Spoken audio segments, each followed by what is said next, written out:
Dans la région de Tillabéri, sur la rive gauche du fleuve Niger, l'opération Al-Mahou demeure une force active et résolue pour sécuriser les populations et leurs biens. Les forces de défense et de sécurité, animées par un engagement indéfectible, ont fait face cette semaine à une série de défis marquants. Hier, aux abords de la ville d'Ayoru, un groupe armé a attaqué la barrière de sécurité située à l'entrée de la ville. Vers 18h50, 5 motos transportant des assaillants ont ouvert le feu sur le poste. Les forces de défense et de sécurité ont immédiatement riposté, établissant une ligne de défense solide en attendant l'arrivée des renforts qui ont rapidement pris en charge la poursuite des assaillants. Malheureusement, nous déplorons 6 civils blessés et un décédé au cours de l'attaque.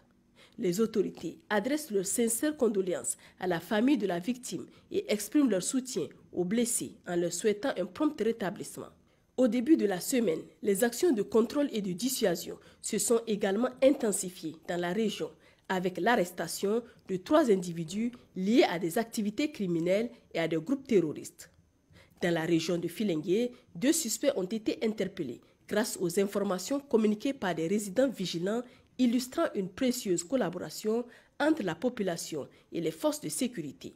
Dans la zone d'Eza, un autre suspect a été appréhendé en possession de tenues militaires, un national susceptible de servir à des actions de déguisement pour tromper les civils et semer la confusion.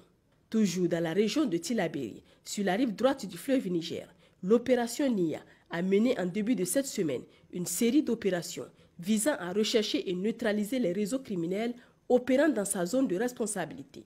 Dans la zone de Tamou, une intervention ciblée à Alambré a permis de neutraliser 2 éléments hostiles et d'arrêter 43 autres individus en lien avec des groupes criminels. De plus, un véhicule chargé de bidons de carburant de 25 litres a été immobilisé, privant les groupes criminels de moyens de transport essentiels à leurs activités. Simultanément, une patrouille opérant dans le secteur de Fono a mené un raid d'opportunité mettant hors d'usage 2 motos et saisissant des vivres appartenant aux criminels. Les actions de sécurisation se sont étendues jusqu'à Ouro-Djaladio, où une équipe en patrouille a détecté et neutralisé une mine artisanale avec le concours de la population.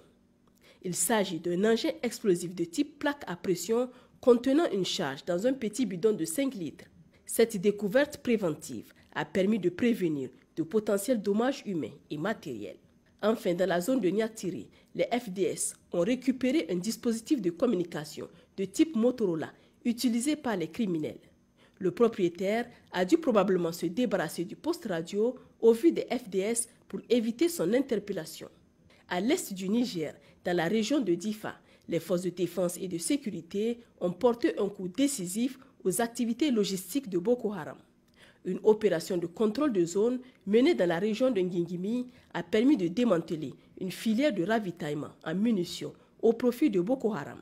3 individus impliqués dans ce réseau de ravitaillement ont été neutralisés lors de l'opération, permettant ainsi de saisir une importante cargaison de 1495 cartouches de calibres divers.